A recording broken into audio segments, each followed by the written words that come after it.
Hello. Decided to do another one of these little live streams again, although the evidence of the first one seems to have disappeared because while I was trying to get set up for this one, my YouTube app decided to freak out, and then I went into the My Videos area, and day two has disappeared. Um, Not sure why. Honestly, I have no idea what happened, but I thankfully still have my browser open because there was a comment that I wanted to address really quick, or well, in this video, and I just feel really bad that, day two of Mental Health Awareness Week here on the channel is gone all of a sudden. But that being beside the fact, Convenience, I hope all of you have been having a wonderful day. It is currently Wednesday when I'm recording, well, when I'm shooting this, and when you would be watching this if you're catching the live stream. And today has been a pretty good day overall. I got to work from home, which is always a nice thing. I do that basically once a week on a typical week. Um, then after work, I went for a nice walk, took Charlie on a shorter one, and on a slightly, well, not slightly, but on a longer one, I went down to the grocery store, and it's a good, I'd say both ways combined together, it was about 2 miles. So got in some good length there. Still haven't quite hit my 10,000 step a day goal for today, which I'm trying to do at least 3 times a week right now. I'd like to step that up more if I can, but I figure that's a good place to start. And yeah, it's just overall, I feel like getting out and walking around and doing something has helped me a lot, especially today, since I spent most of the portion of today inside, because obviously I was working. But one of the things I really wanted to talk about in this video, again, had to do with a comment that was left by Lucifer Faust on the previous video. And, well, I'll read his comment as it is. My dad died in February, a heart attack at work. I've got major depression, panic disorder, anxiety, agoraphobia, which I actually don't know what agoraphobia is, insomnia, and probably some other things, and between it all, I just feel almost nothing. I've never taken death hard, and I don't like that about myself. I envy those who grieve when family dies. I know it's painful and it sucks, but I don't know if feeling almost nothing and not being able to even cry is better. Sometimes I barely feel human. And Lucifer, if you're watching this video, well, first of all, I just want to thank you for leaving that comment and being as honest as you were. Being able to talk about that, being able to talk about mental health issues in general, I find to be really brave for anyone, no matter how minor it may be. But from the things you've listed, you're dealing with a lot, and that's more than any typical human can really put up with. From my perspective. So I know at the end of your comment there, you say, sometimes I barely feel human. And I can understand why you would feel that way. But from my perspective, and I apologize if anything I say here seems maybe out of line, please let me know if it is. But I find that people that are dealing and fighting with various mental illnesses, or just mental illness in general, being able to deal with that from day to day makes you it makes you stronger. It makes you stronger than just a typical human. And that's not to say that most typical humans don't have, some mental health things going on. I'm not saying that at all, but I find that people like you, I guess to a degree like me, because I have, mental health things, but people that are able to live day to day with those various aspects of their mental health, major depression, panic disorder, etc.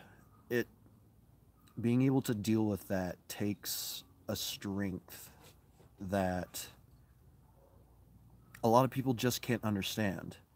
And I say that mostly because you've been diagnosed. You took the steps. You got diagnosed. It may have been when you were younger, when and maybe like your parents took you to a doctor, or it was by your own volition to go out and get diagnosed. But the things you experience have a name, and you know what you're dealing with. And again, in my opinion, I think it is very strong of anyone to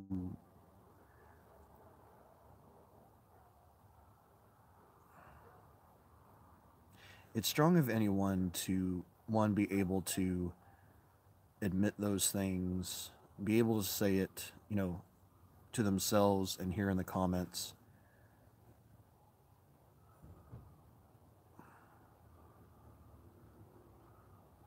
I think, again, I'm talking in circles here. I apologize for rambling.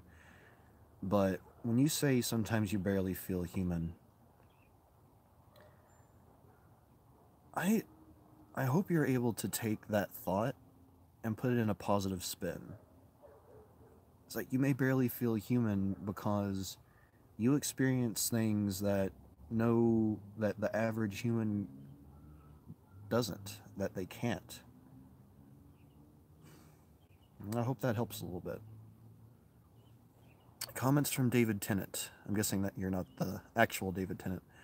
I'm depressed. It's a very painful experience. There we go. It's a very painful experience. It really is. And I'm sorry to hear that you're depressed. When you say that, I assume you mean that you have depression. Would that be safe to assume, David? And I mean, to be honest, I do too. I end up being in bed all day. Yeah, that's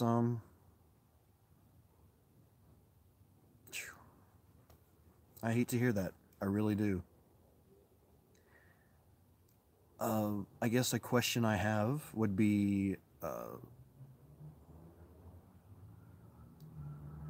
is there anything that you're able to do, or anyone you're able to talk with that can potentially help you in those situations, those times where you're stuck in bed and you don't get out of bed all day? Is there anyone you can talk to? Is there anyone you can see? Is I know that some people don't like to talk about this at all, but have you considered the possibility of uh, medication? You might be on medication. I mean, that's an assumption on my part, but um, I know when I had my absolute worst. See, I don't think talking to someone would help me, to be honest. I'm quietly depressed, haven't told my parents.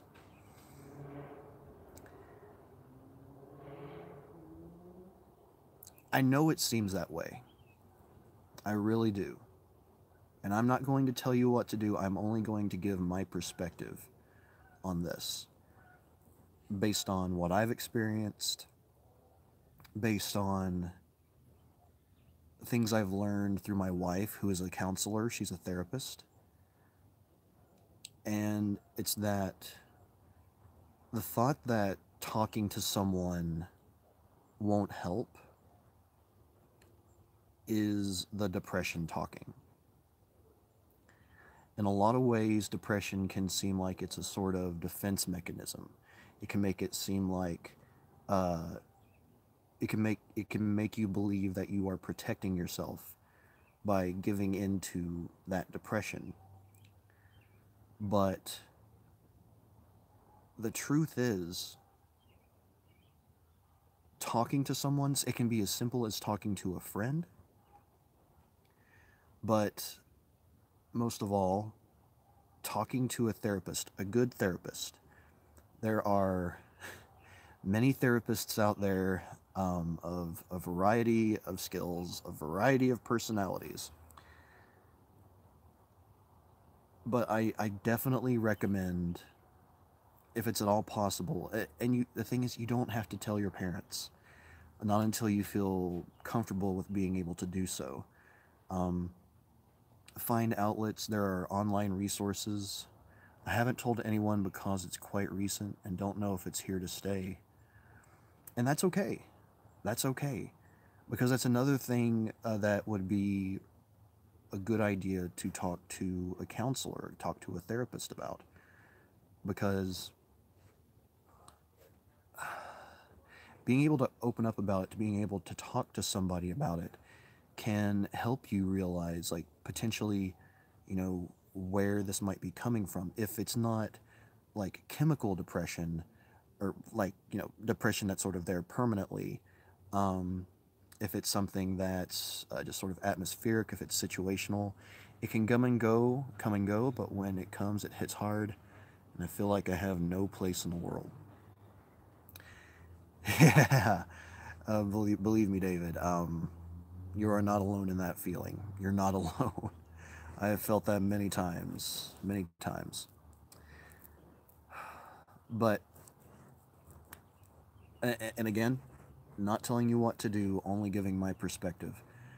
But I would highly recommend trying to find a professional to talk to. Um, don't know whether you're a religious person or not. Some people recommend like going and talking to their pastor for counseling. I personally disagree with that. I am a religious person, but I don't believe that the vast majority of pastors are equipped to counsel anyone, because they never studied counseling or therapy. No strong atheist. Okay, so don't have to worry about that there. But I definitely recommend trying to find a professional to talk to. Um, and I will tell you that, I mean, I won't lie and say that you'll talk to a counselor and it'll all be better. There's many potential situations that could come up. One of the most common is the therapist isn't going to be right for you. And if that's the case, one of two things usually happen. One, a person will give up on therapy because of a lot of stigma around mental health, and therapists are shrinks, as some people still like to put it. Um, uh, they'll just sort of associate, well, this person couldn't help me, none of them can.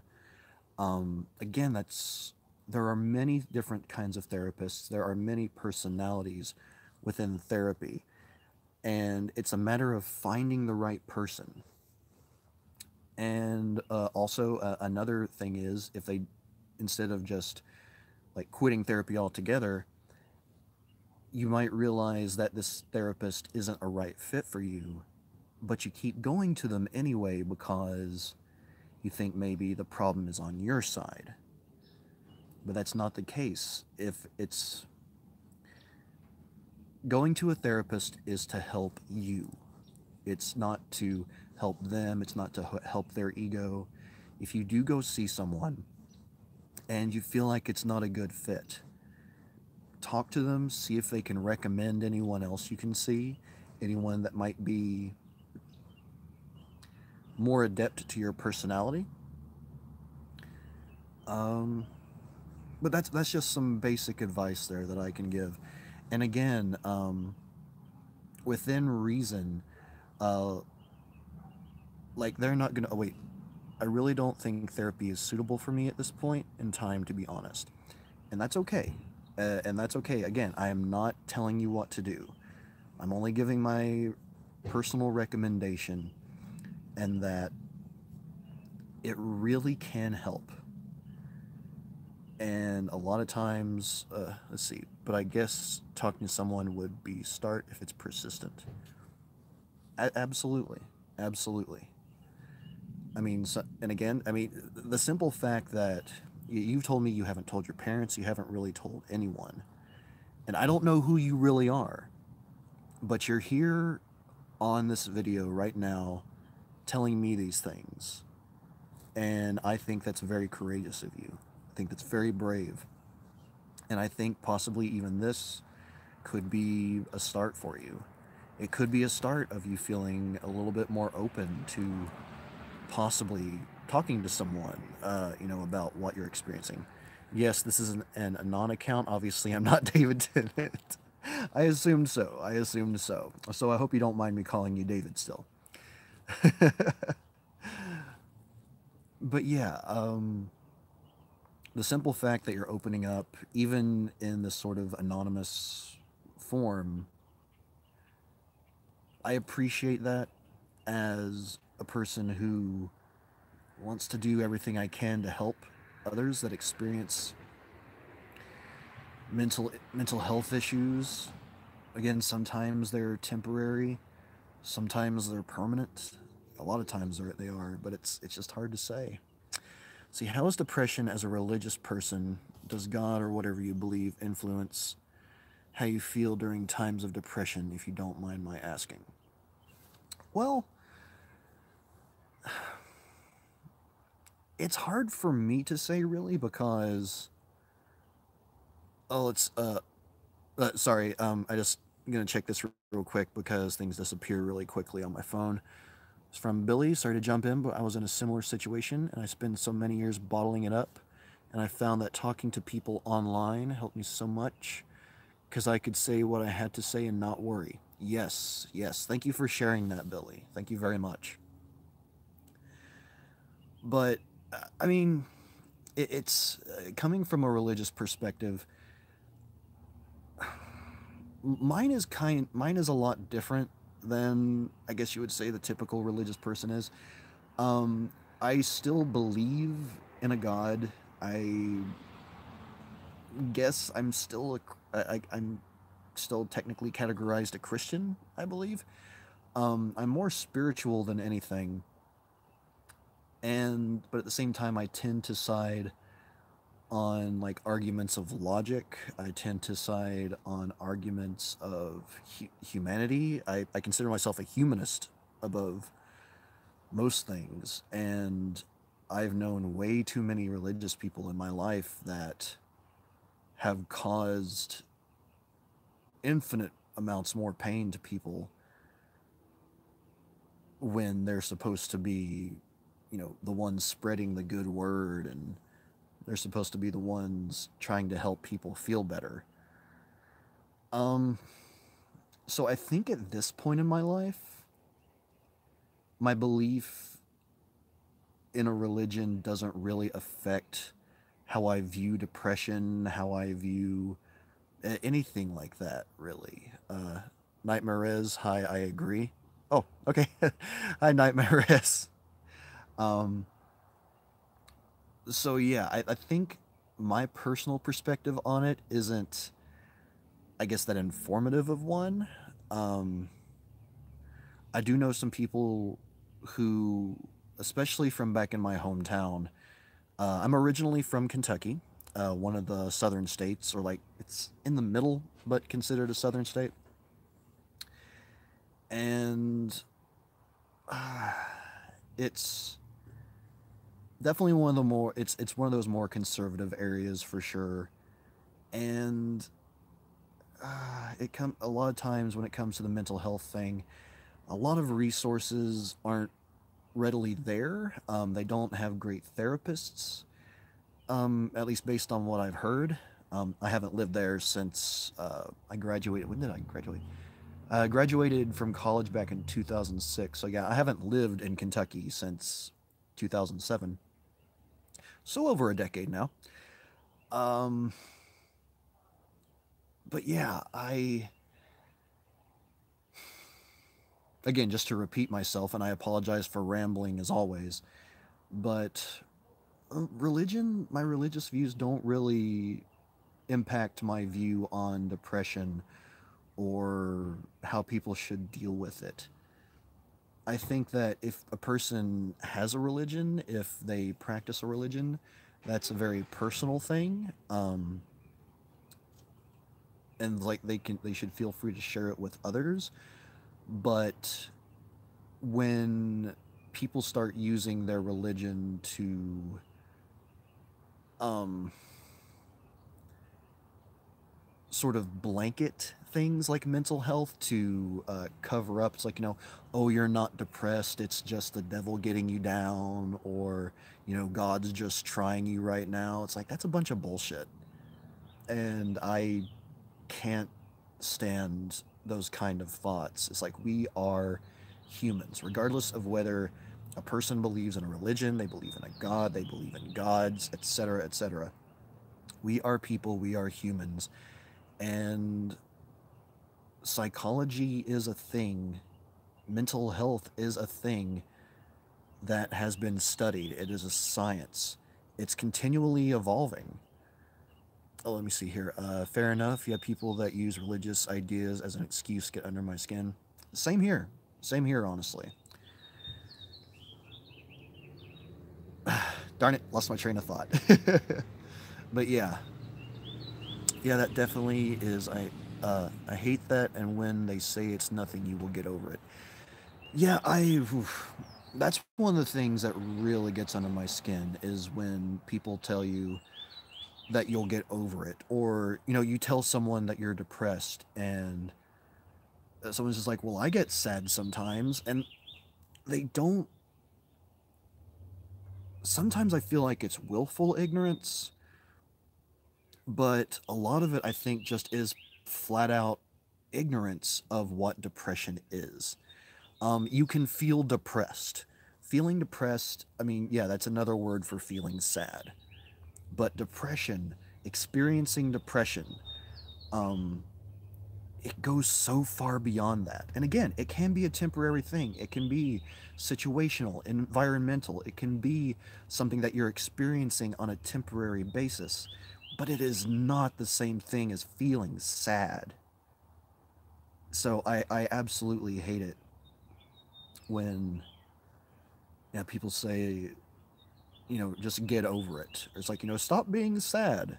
It's like there's those memes all over Tumblr and Twitter and everything. It's like, I have depression, and someone else says, oh, you should stop feeling sad. Try to feel happier. And it's just like, you've cured it. That's exactly what I needed to hear, sarcastically said.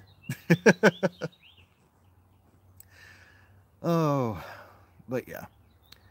This has been a interesting little stream. I hope you all have gotten something out of this. Oh wait, it's from David. It's only really hit me recently, I think, because at a huge part in my life, about to take exams and hopefully go to university. Lots of worries about the future and the decisions I'm making.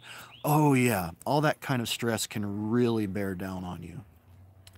Lucifer, hello, Lucifer Faust. I also think it's ignorance in a lot of cases. You will get over it, but a lot of people don't understand that to get over it, you need a lot of help along the way that can sometimes take months. Absolutely. You are absolutely right. And Lucifer Faust, I don't know if you saw the beginning of this stream, but I did comment on, or talk a little bit about the comment you left before.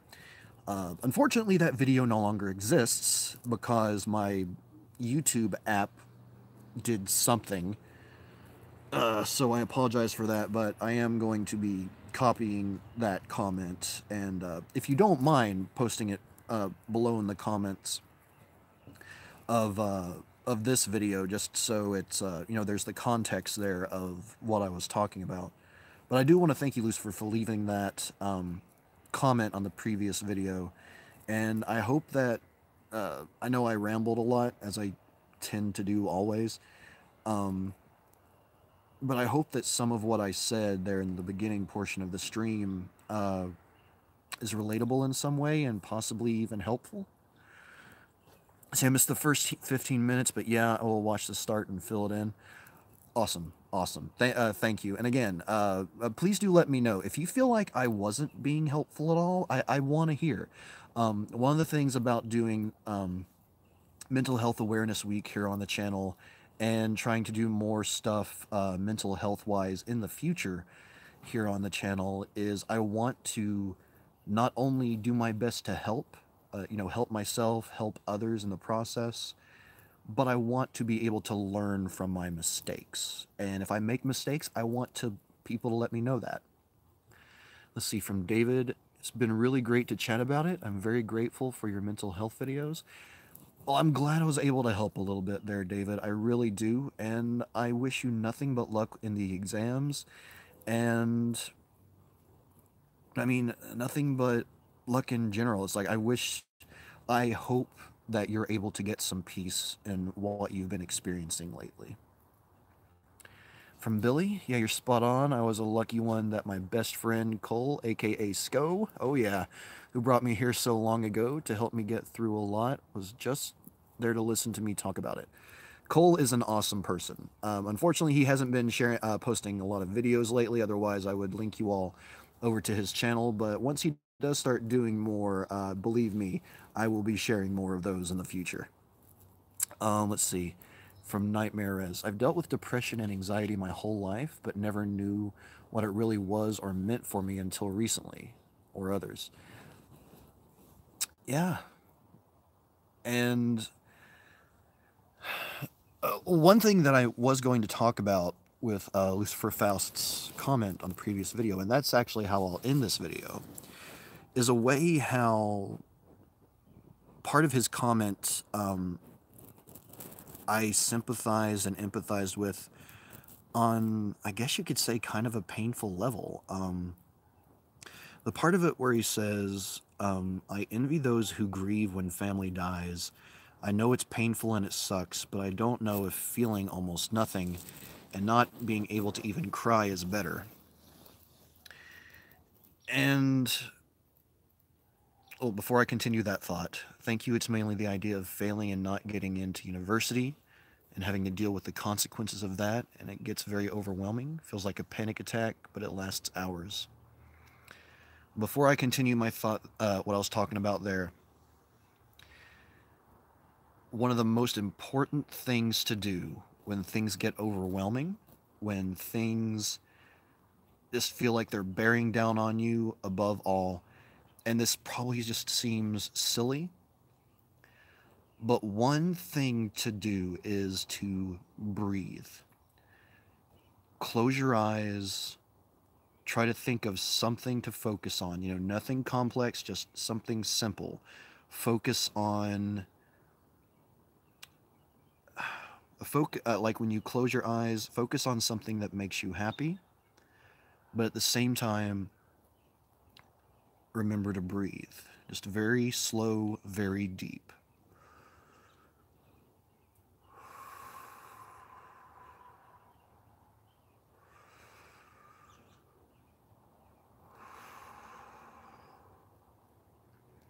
And again, it may sound silly, but doing that has helped me come out of panic attacks at times that were otherwise just crippling, like painfully crippling. So I hope that in some way, at least, that might be able to help you. But getting back to what I was saying there, one of the things I mentioned in yesterday's video and over the stream as well, the Twitch stream, was in regard to my cousin dying. He was 3 years older than me. And one of the things that to this day continues to bother me, but especially at the time, was, I mean, he was 3 years older than me. And I heard the news.